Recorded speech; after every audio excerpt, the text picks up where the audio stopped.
And good morning, everyone. Welcome to our StreamYard feed for our Ag Issues program this morning.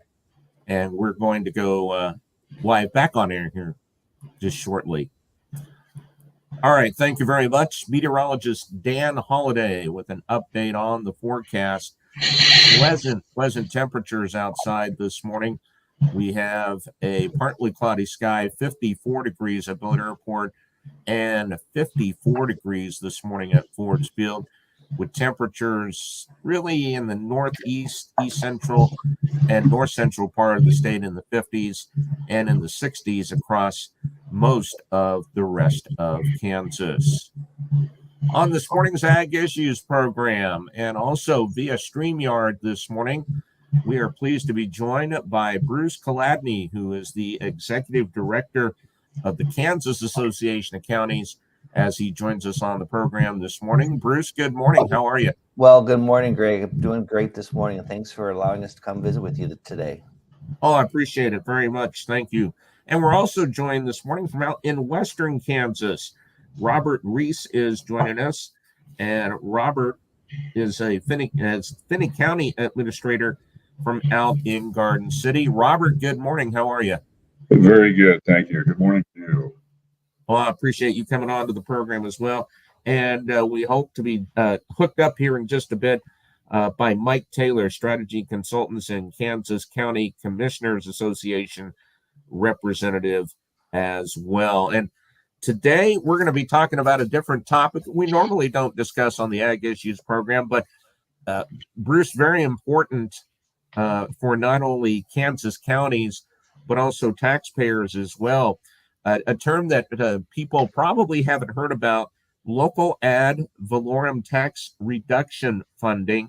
But LAVTR has also existed within Kansas statutes for many years as well. That's exactly right, Greg. LAVTR actually started back during the Depression.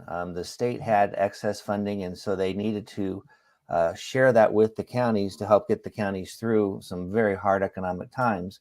And that partnership existed throughout all those years. And then in 1965, the state codified that in state statute. And so the actual law has been on the books for quite a few years. And for many years, the state and the counties worked in tandem to fund those funds and to use those resources wisely all across the state to get us through some good times and some bad. So it's been around for a while, and it's not something that's new. Well, and you talked about in good times and in bad, and of course, during the pandemic itself, this has been a much different time for counties out there as far as sales tax dollars collected by the state as well. When those counties do get the LAVTR dollars, how are those used? Well, it's a very specific formula in the statute. And if you go in and start reading through the nitty gritty, you'll find that it's a dollar for dollar reduction in the amount of money that the counties are able to collect from taxpayers. So I'm glad as you introduced the topic, you said it was something that we don't normally talk about here on Ag Issues, but it is something that impacts every single farmer and every single rancher and anybody that's listening to us today that lives and owns property in the state of Kansas. They would benefit in some way, shape, or form from LAVTR funding. So it is, a mechanism by which the state pushes out funds that they collect at the state level, and those dollars have to be reduced at the county level. So Greg is Robert's on with us this morning, and he's got some really good experiences doing that. So when we get to him, we'll let him dive into more detail on how that works. Well, and Robert, let's go to you. And if you could share a little bit about, of course, you have also been a finance director back in the day as well, but people know about and I'm sure heard the term about mill levies as well, but how those LAVTR dollars were used to keep the mill levy down, and talk about, in your case, being out in Finney County, some of the examples of that, and especially if that was fully funded in today. Sure. Well, like you said, I started out in county government as a director of finance for actually Potawatomi County, and that was back in '97. And LABGR was in place, and we utilized that, quite frankly, just to, as Bruce explained, to keep the mill levy and tax assessment down. That may range anywhere back then from $300,000 to $400,000, which back then was the equivalent of a mill, or a little bit more at that point in time. Today's dollars here in Finney County, the approximate value of receiving that today is approximately $690,000. And to give you an example, we just passed the budget on Tuesday, and across the state of Kansas, through August and September, cities and counties are passing their local budgets, and having public hearings, so on and so forth. And what quite often happens is that you, at the tail end of it, you're trying to figure out the best way to balance that budget, keep the tax dollars low, and still deliver the essential services that you're required to the state of Kansas, such as the clerk's office, treasurer's office. All of those are required to be ran by the county and so forth. To services in law enforcement, services in EMS services, fire services if you run a county fire. But just to give you an example, this year, to maintain what the state has tried to impose as a revenue neutral rate, meaning that you don't go over, in essence, the revenue that was generated last year plus a little. We were ended up just about $640,000 over that revenue neutral. And I stated that $691,000 from LABTR would have, in essence, balanced the budget for us and caused us to have zero tax increase for the year.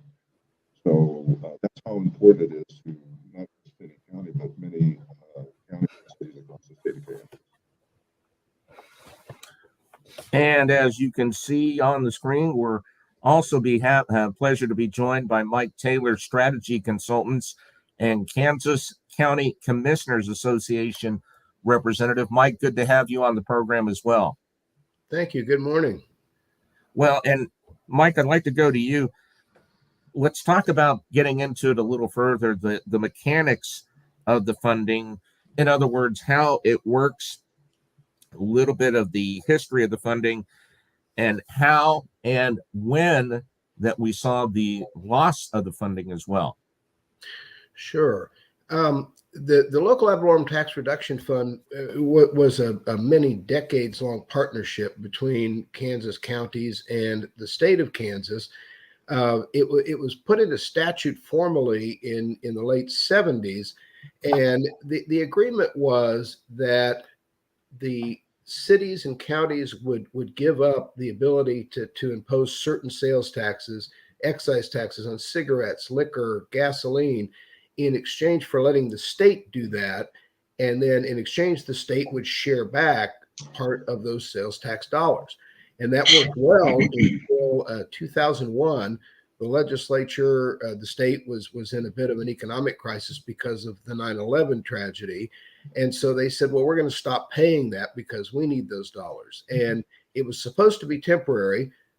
We're now 20 years later, and they still are not following the law, keeping their promises, or restoring that partnership. And between that and a couple of other funds, a revenue sharing fund and a highway fund that were all supposed to be sales tax dollars shared back to help offset costs of property tax, cities and counties have lost $3.5 billion in funding since 2001. Now, Mike, if I am correct, the Kansas legislature tried to bring this back up during this past legislative session? They did. There was a floor amendment that was introduced in the budget bill, and it actually was approved with 83 votes. It later got stripped out and ultimately didn't make it. And I will say that there's one thing that critics of the LABTR say, well, cities and counties don't necessarily use it to offset property taxes, and that really isn't true. In fact, we're required to use dollar for dollar. A mill levy may still go up, but that money coming in helps offset other rising costs. So it does help keep property taxes controlled. I know in Shawnee County, it would have saved them 4.5 mills on their property tax bill this year had they received the dollars they should have. All right, gentlemen, we're going to take a quick break. And when we come back, we're going to talk more about all of these issues about local ad valorem tax reduction funding on this edition of the Ag Issues program here on 580 WIBW. Hey, Robert, I don't know if you can move closer to your microphone, but I was having a hard time hearing you. Oh, I'm sorry for that. I apologize. All right. Any better now? Yeah, much better. Yeah. Okay. All right. Much better. Yeah, you were muffled. Oh, sorry. Yeah, I don't know. Greg, could they hear okay or not? Or yeah, we're getting that taken care of, Nick. Okay. So, Mike, sorry for the issues this morning. Oh, well, you know what happened was I use Microsoft Edge as my default browser, and I have Chrome, but it took me in an Edge, and it took me a minute to get to Chrome and have Chrome let me in. It was my issue on my end. So no, it's you would love them to be all universal, but that's not the case. So right. Yeah, because I was actually logged on at like 5:45, was sitting here looking at myself but it wasn't letting me connect with you. So yeah. So all right. This is for those of you watching, this is the fun out there, folks, is sometimes you get little bugs and you get through them, so to speak. So but yes, we would all like Google and Edge and Microsoft and everything else to play nice, but sometimes that's not the case. So, but you make do, and hopefully everyone is able to get on. So, right. All right. Right now we're in the middle of a commercial break on 580 WIBW. So we will be back here shortly and talk more about this topic coming up here in just a bit. So stand by.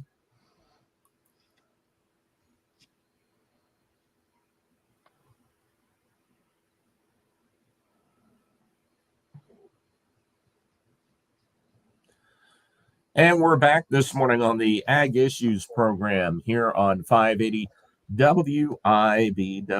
The topic of discussion has been local ad valorem tax reduction funding. We are doing that with Bruce Chladny, who is the executive director of the Kansas Association of Counties. We're also joined by Mike Taylor, strategy consultants and Kansas County Commissioners Association representative, and Robert Reece, who serves as the Finney County administrator out in Garden City. Bruce, I want to come back to you on this as well. What are some of the resources that the Kansas Association of Counties has for the public to access to find out and learn more about LAVTR? Yeah, well, like Mike had said and Robert had said, this is an issue that has gone back way into the history books. And as a result of that, not a lot of people really know what LAVTR is, and this may actually be something that people are hearing for the very first time. And so in response to that, we at the Kansas Association of Counties have put together a toolkit that we are making available not only to our commissioners and other employees across the county systems, but to anybody in the public. It's all publicly available information. And if you go to our website at kansascounties.org and click on the toolkit, you'll find a whole collection of videos. There's a couple of PowerPoint presentations. There's a fact sheet. There's actually the numbers that Mike talked about and how much money the Kansas counties have not been forwarded over the years. And you'll hear some other testimonials from citizens and things like that. So there's a whole host of resources that the public is welcome to go access to just learn more about what LAVTR is and what it means for their community. Robert, we had talked about what this does or what this could do as far as the mill levy is concerned. So from a county administrator's point of view out in Finney County and Garden City, how would you look at this, or not having that funding, and how that could affect what the mill levies could be out in Finney County? Well, once again, it's approximately a 1.2 mil increase because of the lack of that funding from LAVTR. And that equates per household on average $200,000 home, approximately $24 a year, and then it just goes up for that from there when you look at commercial property, farm property, ranch property, anything in production. So it makes a tremendous impact in for the residents here in Finney County, really across the state. I know that we shared some information about what the impact would have been in Shawnee County. That's a tremendous impact of over 4 mills. So I think that's one of the messages to take away, that this is an important topic that can help reduce, if you will, some of the impact of the rising costs and property tax and so forth. Because I'm sure in Southwest Kansas, I grew up out there, and one of the things I'm sure many people ask you are, why are my property taxes going higher? Yeah, yes, we do, and we just went through that. As I stated, Tuesday was when we passed the budget and so forth, and we had some public comment of why. And it's not an necessarily easy concept if you're not familiar with it, whether it has to do with the rising cost of property value or the rising cost in providing those services. So there's many pieces to this, and the LAVTR is just one of them that helps provide a solution. And Mike, from your perspective and position, where do we go from here, or what's the next approach, or what is the next thing you look at to get this funding restored? Well, we what we're trying to do, and we've sent a lot of information out to county commissioners around the state.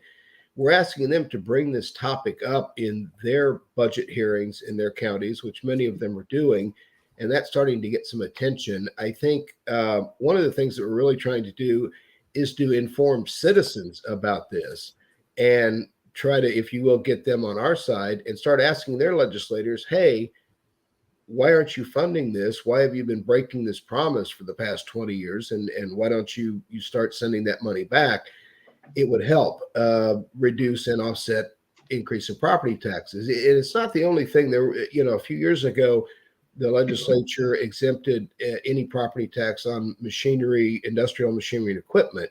And that was a huge hit for counties. I know that in Wyandotte County, which is heavily industrial, Wyandotte County in 1 year lost $7 million in property tax revenues because the General Motors plant and other equipment plant were not paying taxes on any of that equipment anymore. So it's been sort of a domino effect, and the only choice the counties have then is to raise the mill levy on everybody else's house and commercial business or whatever, because those services are still required. Police, fire, stormwater, whatever services the county provides are still required. So if the legislature would help us out by keeping the promises they made those years ago, it would be good for everyone. And Bruce, be it, as Mike mentioned, via Wyandotte County losing that much tax revenue, or going out to more of the rural areas of western Kansas, aka like a Morton County or a Wallace County or someone like that. And as you couple that with the pandemic, that makes things tough for the counties out there. It sure does. Counties are on the open market just like anybody else. So when we as citizens, we go to the store and we pay a little bit more money for the gasoline, or we pay a little bit more money for the food that we eat or the electricity that we consume, counties are in that exact same boat with us as citizens. So those dollars are going up, those expenses are going up just like they do for our own households. So I know it's a tough pill to swallow. I know that folks are complaining about taxes, but keep in mind, these services don't come free. And so somebody has to pay for them. We all have to pay for them cooperatively. And, like we said in one of the videos that we've put together, LAVTR is not a magic bullet. It's not going to instantly cause everybody to save hundreds of thousands of dollars. Like Robert said, it's a few dollars here, it's a few dollars there, but it does add up over time.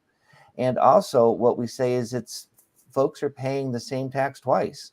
As Mike alluded to, these are sales tax dollars that are being collected. So when you go to the store and you purchase a drink or you purchase some specific services and goods, you're paying sales tax dollars in that the state's collecting. And the agreement is those dollars get pushed back out to the county.